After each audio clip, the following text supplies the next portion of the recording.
आप देख रहे हैं अनहोनी। तो चलिए बढ़ते हैं आज की इस कहानी की ओर। खाली बस के बाहर रास्ते पर फैला घना कोहरा और अंधकार, ये तीनों ऐसी चीजें थीं जिससे कोई भी इंसान डर जाए। मुझे भी काफी डर लग रहा था, मगर मैं क्या करता, मेरी तो मजबूरी थी ऐसे सफर करने की। वरना अगर मेरी मजबूरी नहीं होती तो मैं ऐसे सफर करता ही नहीं। बस उस सुनसान रास्ते पर आगे बढ़े जा रही थी। बस के अलावा रास्ते पर ना तो कोई गाड़ी नजर आ रही थी और ना ही कोई इंसान। दरअसल मैं आज अपने दोस्त विकास के घर जा रहा हूँ। वो भी पहली बार। मैंने विकास को कहा था कि मैं कल सुबह वाली बस से आ जाऊंगा, मगर उसी ने कहा कि अगर मैं आज रात को आया तो एक रात ज्यादा उसके घर पर रह पाऊंगा, इसलिए मुझे रात वाली बस पकड़नी पड़ी। खैर, विकास और मैं कॉलेज टाइम से ही बहुत अच्छे दोस्त हैं, तो उसके लिए इतनी तकलीफ तो बनती ही है। मैंने कंडक्टर को बोलकर रखा था कि तालघाट चौक पर मुझे उतार दे, जिसके बाद अभी चौक पर से विकास मुझे पिक कर लेगा। कुछ देर बस यूं ही चलती रही, जिसके बाद पता नहीं क्यों अचानक से मेरी आंख लगने लगी। पता नहीं ऐसा क्यों हो रहा था। शायद ठंड के कारण मुझे नींद आ रही थी या फिर कुछ और। अभी मेरी आंख लगने ही वाली थी कि तभी कंडक्टर जोर से बोला, तालघाट चौक आ गया साहब, उतरो। कंडक्टर के इतना बोलते ही बस रुकी। मैंने फटाफट से अपना सामान उतारा और बस से नीचे उतर गया। बस से नीचे उतरते ही मेरा स्वागत एक तेज ठंडी हवा के झोंके से हुआ। वो बस भी मुझे उतारकर वहां से आगे चली गई। मैंने अपने जेब से फोन निकाला और विकास को फोन लगाने जा ही रहा था कि पता चला कि मेरा फोन ऑफ हो चुका है। मेरी परेशानी एक ही झटके में पहाड़ जितनी बड़ी हो गई। मुझे समझ नहीं आ रहा था कि अब क्या करूं, विकास से कांटेक्ट करूं कैसे, क्योंकि विकास ने तो मुझसे यही कहा था कि तालघाट चौक पर उतरकर मुझे फ़ोन करना। मेरा घर पास में ही है, मैं बाइक लेकर आ जाऊंगा। पर अब मैं विकास को कैसे फ़ोन करूं, मुझे कुछ सूझ नहीं रहा था, क्योंकि उस रास्ते पर मेरे अलावा कोई शख्स नहीं था। पूरा का पूरा चौक खामोशी में डूबा हुआ था। अभी मैं वहाँ खड़े खड़े ये सब सोच ही रहा था कि तभी सामने से मुझे एक मोटरसाइकिल आती हुई दिखी। उस बाइक को देखकर मेरी जान में जान आई कि चलो अब मैं इस आदमी से उसका फ़ोन मांगकर विकास को फ़ोन कर सकता हूँ।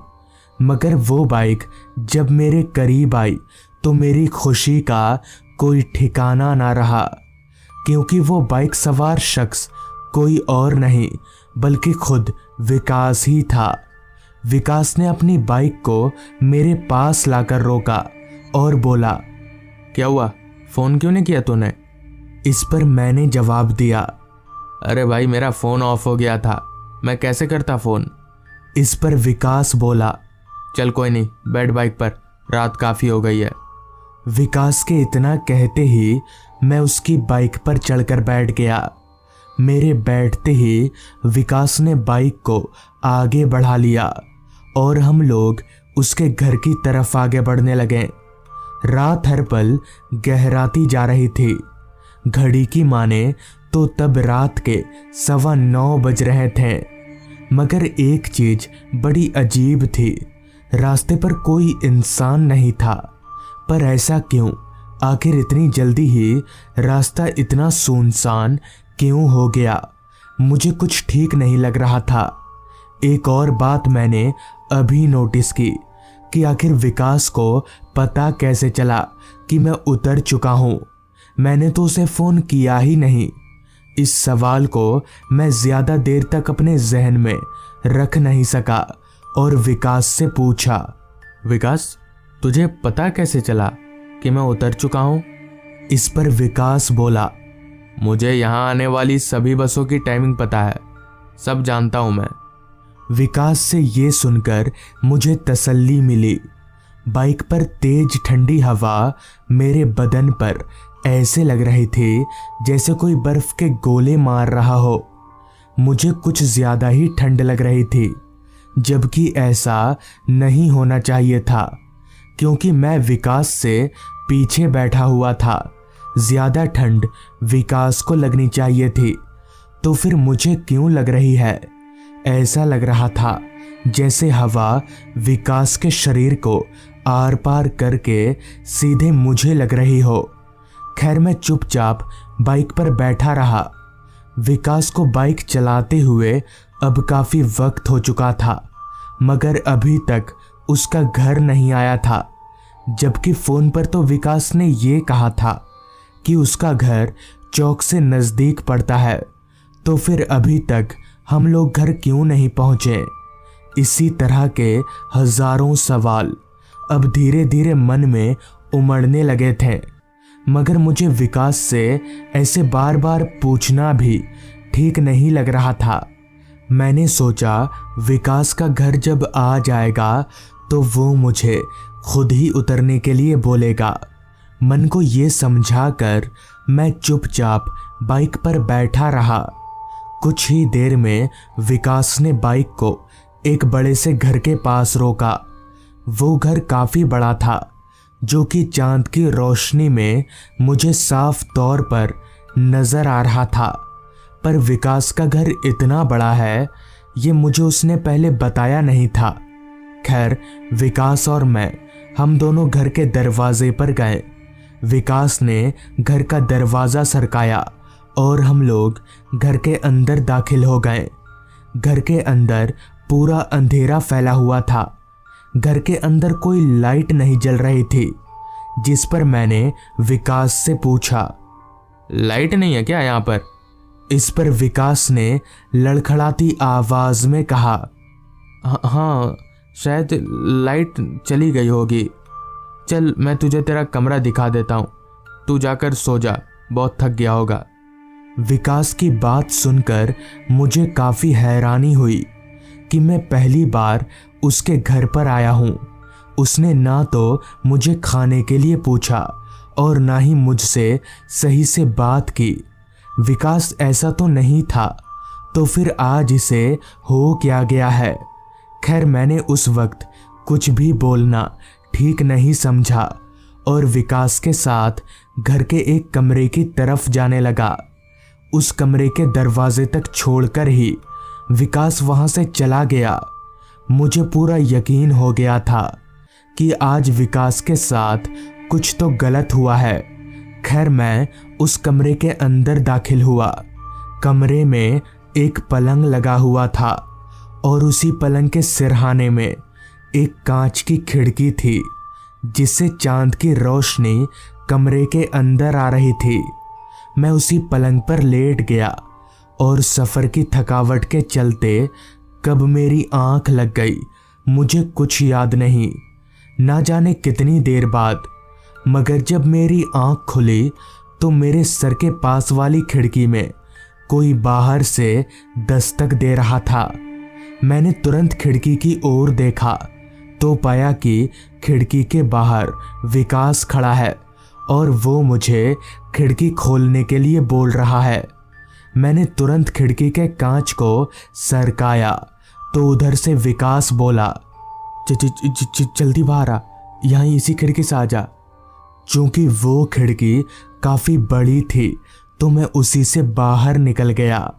मेरे बाहर निकलते ही विकास बोला, तू यहाँ कैसे आया इतनी दूर? विकास की बात सुनकर मुझे काफ़ी हैरानी हुई कि आखिर ये ऐसी ऊटपटांग बातें क्यों कर रहा है, जिस पर मैंने कहा, तू ही तो यहाँ लेकर आया मुझे अपनी बाइक से। इस पर विकास बोला, तू जल्दी चल यहाँ से, मेरे पास कोई बाइक है ही नहीं और ये मेरा घर नहीं है। विकास की बात सुनकर मेरे होश उड़ गए। खैर मैं विकास के साथ उस घर से दूर जाने लगा। तभी रास्ते पर चलते हुए विकास ने कहा, तू जिस विकास के साथ यहाँ आया ना, वो बस एक छलावा था। अगर मैं सही वक्त पर नहीं आता तो तू मारा जाता। दरअसल यहाँ बहुत सी घटनाएं ऐसी हो चुकी हैं। उस घर में बहुत से लोग मर चुके हैं। आगे विकास ने बताया कि वो मुझे फ़ोन करने की काफ़ी कोशिश कर रहा था, मगर मेरा फ़ोन लग ही नहीं रहा था। विकास मुझे देखने के लिए चौक पर भी गया था, मगर मैं उसे वहाँ पर मिला ही नहीं। तो वो समझ गया कि मैं कहाँ मिलूँगा, इसलिए वो अपनी जान पर खेलकर मुझे बचाने आ गया। तो इस तरह से उस रात मेरी जान बच गई। विकास की पूरी बात सुनकर मुझे समझ आ गया कि क्यों बाइक पर मुझे काफ़ी तेज ठंड लग रही थी और क्यों वो विकास मुझसे अजीब तरीके का बर्ताव कर रहा था। खैर उस रात मेरी जान बच गई, यही काफ़ी है। तो दोस्तों, ये थी आज की कहानी। अगर आपको ये कहानी पसंद आई हो तो चैनल को ज़रूर सब्सक्राइब कर लें। तो मैं आपका दोस्त आर्यन जल्द ही मिलूंगा आपसे ऐसी ही एक कहानी के साथ। 6 घंटे का लंबा सफ़र तय करने के बाद जब मैं बस से उतरा तो वक्त हो रहा था रात के 10 बजे का। दरअसल मैं अपने ऑफिस के काम के सिलसिले से इस गांव में आया हूं और कल काम ख़त्म करके रात वाली बस से वापस लौट जाऊंगा। ऑफिस से निकलते वक्त बॉस ने मुझे साफ साफ कहा था कि बस से उतरने के बाद अगर तुम्हें कोई सवारी मिले तो ठीक है, वरना हो सके तो रात बस स्टॉप पर ही गुजार लेना। जिस कारण बस से उतरते ही मेरी नज़रें इधर उधर किसी सवारी को तलाशने लगी, मगर गांव का इलाका होने के कारण वो भी इतनी रात को मुझे उस बस स्टॉप पर सिवाय उस बस के जिससे मैं आया था और कुछ भी नहीं दिखा। तो मैं चलकर वापस से उस बस कंडक्टर के पास गया और उनसे पूछा, भाई साहब ये बरगदपुर गांव का रास्ता किधर है? इस पर उस कंडक्टर ने अपने हाथों का इशारा करते हुए कहा, बरगदपुर गांव इस रास्ते से होकर जाता है, मगर भाई साहब रात को इस रास्ते पर जाना ठीक नहीं होगा, आप सुबह चले जाना। उस कंडक्टर के हाथ वाले इशारे की तरफ मैंने जब अपनी निगाहें घुमाई तो उधर एक सुनसान कच्चा रास्ता था।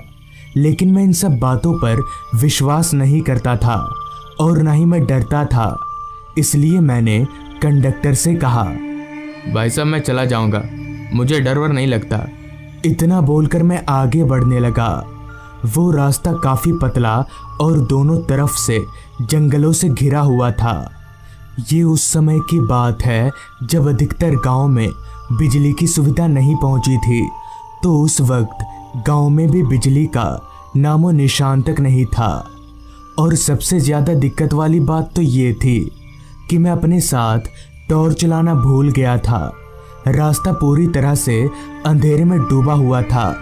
दूर दूर तक उस रास्ते पर मेरे अलावा ना तो कोई इंसान दिख रहा था और ना ही कोई जानवर। अंधेरे के साथ ही साथ सन्नाटे ने भी उस रास्ते को चारों तरफ से घेर रखा था। बस आ रही थी तो बीच बीच में रात कीड़ों की आवाज़ें, जिसकी आवाज़ से ये माहौल और भी ज़्यादा सुनसान प्रतीत हो रहा था। इतने वीरान रास्ते को देखकर मेरे पैर खुद ब खुद काफ़ी तेज़ी से आगे बढ़ने लगे। चलते चलते मैं थोड़ी दूर चला आया, तभी मुझे सामने एक मोड़ दिखा। उस मोड़ को देखकर मैं हैरान हो गया कि उस कंडक्टर ने तो मुझे इस मोड़ के बारे में कुछ बताया ही नहीं था। तो अब मैं जाऊं तो जाऊं किधर? मैं जाकर उस मोड़ के सामने खड़ा हो गया और इधर उधर नज़रें घुमाकर किसी बोर्ड को तलाशने लगा ताकि मुझे रास्ते का पता चल पाए। मगर कुछ देर इधर उधर नज़रें घुमाने के बाद भी मुझे कुछ नहीं दिखा। तो मैं और ज़्यादा परेशान हो गया। अब मैं फंस चुका था और मुझे समझ नहीं आ रहा था कि मैं किधर जाऊं, तभी मुझे 2-4 आदमियों के आपस में बात करने की आवाज़ सुनाई पड़ने लगी। मैंने जब ध्यान से उस आवाज़ को सुना तो मुझे पता चला कि ये आवाज़ मेरे पीछे की ओर से आ रही है। तो मैं पीछे मुड़ा। मेरे पीछे मुड़ते ही मुझे थोड़ी दूरी से 4 आदमी चलकर मेरी तरफ आते दिखे। तो उन आदमियों को देखकर मैं काफ़ी खुश हुआ कि मैं इन आदमियों से रास्ता पूछकर चला जाऊंगा। देखते ही देखते वो चारों आदमी मेरे करीब आए। तो उनसे रास्ता पूछने के लिए जब मैंने उनके चेहरे की तरफ देखा तो मेरे होश उड़ गए और मेरा सर एकदम से घूम गया, क्योंकि उन चारों का चेहरा एक था। मगर ये तो मुमकिन ही नहीं है। 4 आदमियों का चेहरा एक बराबर कैसे हो सकता है। फिर जब मैंने अपनी निगाहें उन चारों के शरीर की तरफ घुमाई तो मेरे शरीर का सारा खून एकदम से सूखने लगा, क्योंकि उन चारों का शरीर भी एक जैसा दिख रहा था। और तो और उन चारों के पैर उल्टे थे। ये देखकर मुझे पता चल गया कि ये कोई इंसान नहीं है बल्कि भूत हैं।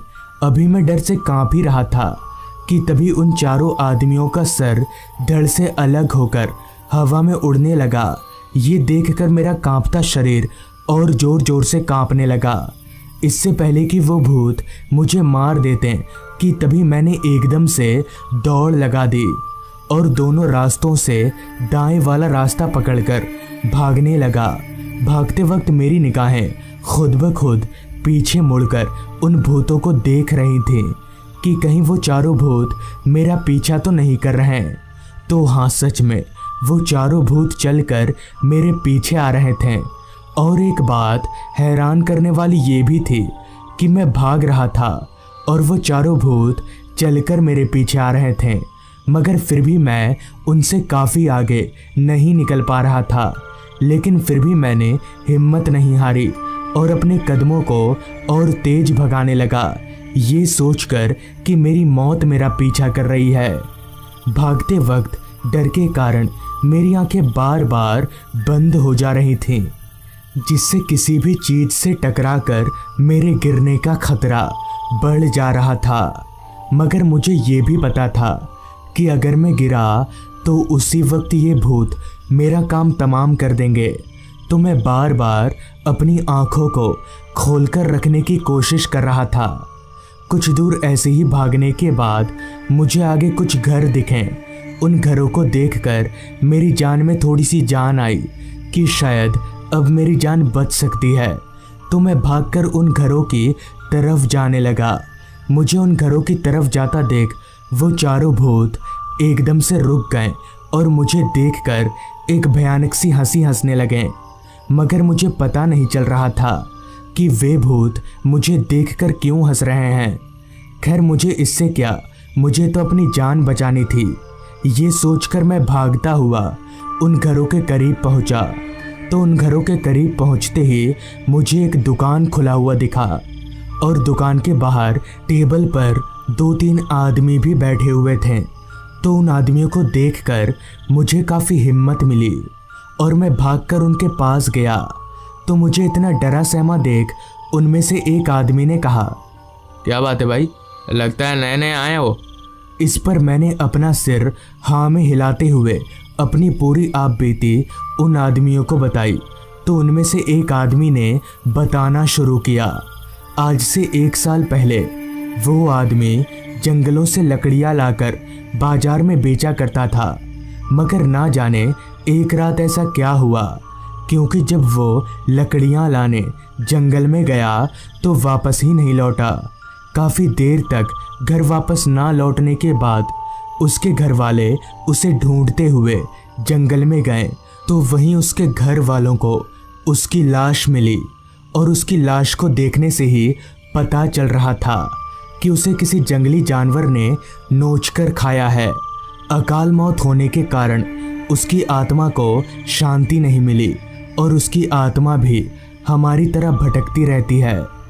उस आदमी के इतना बोलने के बाद उसके बगल वाले आदमी ने मुझसे कहा, भाई साहब आपकी मौत कैसे हुई है? पहले वाले आदमी ने कहा, कि उस भूत की आत्मा हमारी तरह भटकती है। और दूसरे वाले आदमी ने मुझसे पूछा कि आपकी मौत कैसी हुई है। ये बात मुझे थोड़ी अजीब लगी कि भला ये लोग ऐसे क्यों बोल रहे हैं और इस गांव में इतनी रात तक ये खुला कैसे है। अभी मैं ये सोच ही रहा था कि तभी उस आदमी ने दोबारा मुझसे कहा, क्या हुआ भाई साहब, आपने बताया नहीं कि आपकी मौत कैसे हुई है? इस पर मैंने कहा, मैं मरा नहीं हूँ, आप ऐसे उल्टी सीधी सवाल क्यों पूछ रहे हैं? जिस पर उस आदमी ने कहा, पहले पहले सबको ऐसे ही लगता है भाई साहब। इस पर मैंने अपना हाथ उस आदमी की तरफ बढ़ाते हुए कहा, छूकर देख लीजिए, मैं कोई भूत वूत नहीं हूँ। मेरे हाथ बढ़ाते ही जैसे ही उस आदमी ने मेरा हाथ पकड़ा तो मेरे होश उड़ गए और मेरा सर वापस से घूमने लगा, क्योंकि उस आदमी का हाथ बर्फ से भी ज़्यादा ठंडा था। मगर ये कैसे हो सकता है? किसी जिंदा इंसान का शरीर इतना ठंडा कैसे हो सकता है? अभी मैं ये सोच ही रहा था कि तभी वहाँ मौजूद सभी लोगों का चेहरा एकदम से बदलने लगा। उनमें से किसी का चेहरा जला हुआ था तो किसी का चेहरा पूरी तरह से कुचला हुआ। ये देखकर मैं समझ गया कि वो सब भी भूत हैं।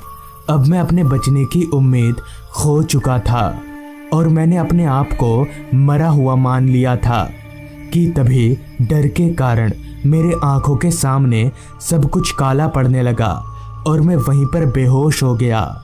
फिर जब मैं होश में आया तो सुबह हो चुकी थी और काफ़ी लोग मुझे घेर कर खड़े थे, जिसके बाद मैंने अपनी साथ घटित पूरी घटना उन लोगों को बताई, जिस पर उन्होंने कहा कि वो सभी लोग भूत हैं। दिन को वो सभी उसी दुकान पर बैठे हुए थे। मौसम बरसात का था तो सुबह से ही बारिश हो रही थी कि तभी अचानक उस दुकान पर बिजली गिर गई, जिससे उन सभी की मौत हो गई। तब से उनकी आत्मा यहीं पर भटकती है। तो दोस्तों, ये थी आज की कहानी। अगर आपको ये कहानी अच्छी लगी हो तो चैनल को ज़रूर सब्सक्राइब कर लें। तो मैं आपका दोस्त आर्यन जल्द ही मिलूँगा आपसे ऐसी ही एक कहानी के साथ।